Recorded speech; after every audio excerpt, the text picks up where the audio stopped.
Hi అండి, నమస్తే. నేను మీ Navyasri. Welcome to eat non stop. ఇవాళ సెషన్లో మనం చక్కెర పొంగల్ ఎలా తయారు చేసుకోవాలో చూద్దామండి. ముందుగా దానికి కావాల్సిన పదార్థాలు: బియ్యం 1 కప్పు, పంచదార 1 కప్పు, బెల్లం 1 కప్పు, పెసరపప్పు 1/2 కప్పు, జీడిపప్పు, కిస్మిస్, ఎండు కొబ్బరి, యాలకులు. తయారు చేసుకునే విధానం: ముందుగా స్టవ్ ఆన్ చేసి ఒక గిన్నె పెట్టుకొని 3 కప్పులు నీళ్ళు తీసుకుంటున్నానండి. 1 కప్పు బియ్యం, అలానే 1/2 కప్పు పెసరపప్పు అనమాట. అందుకని నేను 3 కప్పుల నీళ్ళు తీసుకుంటున్నాను. పెసరపప్పు కొద్దిగా ఎక్కువగా 3/4 కప్పు దాకా తీసుకున్నా సరే పర్వాలేదు. నేను 3 కప్పుల నీళ్ళు తీసుకుంటున్నానండి. నీళ్ళు కొద్దిగా బాయిల్ అవ్వనివ్వాలన్నమాట. కొంచెం నీళ్ళు వేడెక్కగానే నానబెట్టుకున్న బియ్యాన్ని వేసుకోవాలి. కడిగి ఒక అరగంట క్రితమే నానబెట్టుకుని ఉంచుకున్నానండి బియ్యాన్ని, పెసరపప్పుని కూడా. ఇప్పుడు నేను బియ్యం యాడ్ చేసుకుంటున్నాను. ఒకసారి కలుపుకుంటున్నానండి.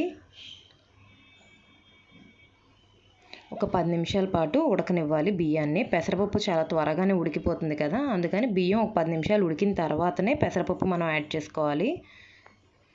ఇప్పుడు నేను నానబెట్టుకున్న పెసరపప్పుని యాడ్ చేసుకున్నానండి.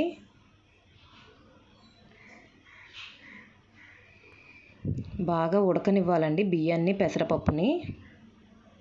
ఒకసారి కలుపుకుంటున్నాను బియ్యం, పెసరపప్పు బాగా కలిసేలాగా. ఒక 10 నిమిషాలు, పావుగంట తర్వాత అన్నమాట. చూసారు కదా, పర్ఫెక్ట్గా కుక్ అయిపోయింది. మీరు కావాలంటే ఒక మెతుకు పట్టుకుని టెస్ట్ చేసి చూడొచ్చు ఉడికిందా లేదా అని. చూసారు కదా ఎంత చక్కగా ఉడికిపోయిందో. ఇప్పుడు మీరు వేరొక స్టవ్ మీద ఒక బాండీ పెట్టుకొని అందులో నెయ్యి వేసుకుంటున్నానండి, డ్రై ఫ్రూట్స్ అన్నీ వేయించుకోవడానికి. ఎండు కొబ్బరి ముక్కలు, జీడిపప్పు, కిస్మిస్ 3 వేసుకుని వేయించుకుంటున్నానండి. ముందుగా ఎండు కొబ్బరి, జీడిపప్పు వేసుకుంటున్నాను. బాగా ఫ్రై అవ్వనివ్వాలండి దోరగా.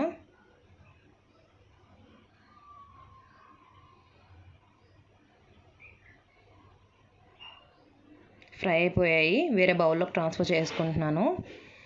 ఇప్పుడు నేను కిస్మిస్ కూడా యాడ్ చేసుకుని ఫ్రై చేసుకుంటున్నానండి.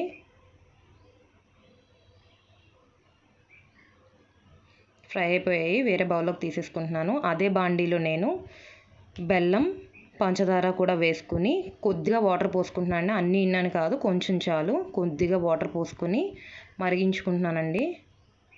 కొద్దిగా ఒక బాయిల్ వస్తే చాలు, కొద్దిగా మరిగితే చాలు అన్నమాట. మరీ అంత మరగపెట్టేయక్కర్లేదు, పాకంలాగా కూడా చేసే అక్కర్లేదు.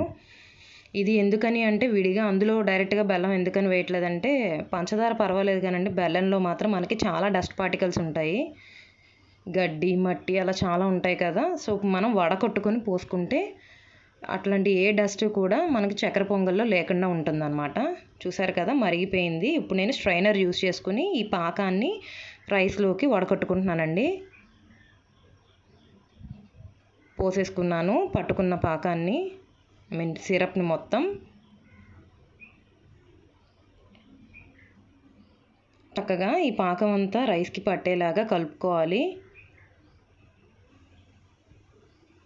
రైస్ కొద్దిగా ఎక్కువగా ఉడికినా సరే ఏం బాధ లేదండి, ఎందుకంటే చక్కెర పొంగల్ స్వీటే కదా, పర్వాలేదు. కొద్దిగా ఎక్కువగా ఉడికినా సరే ఏం వచ్చిన నష్టమేం లేదు. ఇప్పుడు నేను ఫ్రెష్గా గ్రైండ్ చేసి పెట్టుకున్న ఇలాచీ పొడి వేసుకుంటున్నాను. అలానే మనకి అచ్చం టెంపుల్స్లో చేసినట్టుగా రావాలంటే, మన గుళ్ళో చేసినట్టు కొద్దిగా పచ్చకర్పూరం కూడా వేసుకుంటున్నానండి. ఎంతో కాదు, చాలా చిటికెడు కూడా కాదు, అసలు చాలా చిన్న పలుకు వేస్తున్నాను. ఎక్కువగా వేసామంటే వాసనకు మనం తినలేమండి, కొద్దిగా సరిపోతుంది. అది ఆప్షనల్ అండి, మీరు కావాలంటే వేసుకోవచ్చు ఇంట్లో ఉంటే, లేదంటే స్కిప్ చేసేయచ్చు. సో ఇప్పుడు ఈ యాలకుల ఫ్లేవర్ అలానే ఈ పచ్చకర్పూరం ఫ్లేవర్ బాగా పట్టేలాగా కలుపుకుంటున్నాను.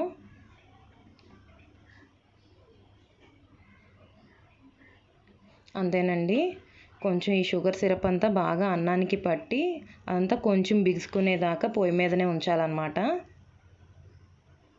ఇప్పుడు లాస్ట్లో నేను ఒక 1/4 కప్పు దాకా నెయ్యి వేసుకుంటున్నానండి. నెయ్యి ఎంతైనా వేసుకోవచ్చు, దానికి పెద్దగా కొలత ఏమీ లేదు.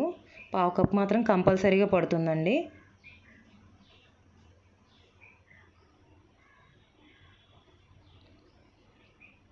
నేతి వాసనతో గుమగుమలాడుతూ ఉంటేనే బాగుంటుంది కదా. చూసారు కదా, వేసుకున్నాను, కలుపుకుంటున్నానండి. స్టవ్ ఆఫ్ చేసేపాటికి ఇప్పుడు ఇట్లా ఇంత లూజ్గా ఉన్నా సరే స్టవ్ ఆఫ్ చేసి ఒక 10 నిమిషాలు పక్కన పెట్టేపాటికి గట్టి పడిపోతుంది. ఇప్పుడు నేను డ్రై ఫ్రూట్స్ వేసుకుంటున్నానండి. ఫ్రై చేసుకున్న ఎండు కొబ్బరి ముక్కలు, జీడిపప్పు, కిస్మిస్ అన్నీ యాడ్ చేసుకుంటున్నాను ఇప్పుడు. గార్నిషింగ్కి కొద్దిగా పక్కకు తీసి ఉంచుకున్నానండి, మిగిలినవన్నీ వేసేసాను.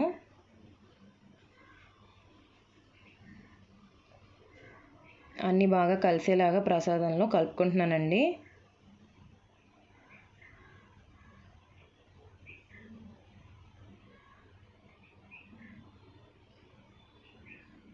ఇంతేనండి, చక్కెర పొంగల్ చేయడం పెద్ద విశేషం ఏం కాదు. చాలా త్వరగానే సింపుల్గానే తయారైపోతుంది. ఎంతో ఈజీగా చేసి పెట్టచ్చు మనం దేవుడికి ప్రసాదం. పెద్దగా టైం కూడా ఏం పట్టదు, మనకు అన్నం ఉడికినంతసేపే పడుతుంది. వేరే బౌల్లోకి ట్రాన్స్ఫర్ చేసుకొని దేవుడికి నైవేద్యం పెట్టుకోవచ్చు. జీడిపప్పు కిస్మిస్తో గార్నిష్ చేసుకున్నాను నేను. అంతే ఫ్రెండ్స్, చూసారు కదా. ఈ రెసిపీ మీరు ట్రై చేసి మీకు ఎలా వచ్చిందో నాకు కామెంట్ రూపంలో తెలియచేయండి. మీ ఫ్రెండ్స్కి షేర్ చేయండి. అలానే సబ్స్క్రైబ్ చేయడం మర్చిపోకండి. Thank you friends.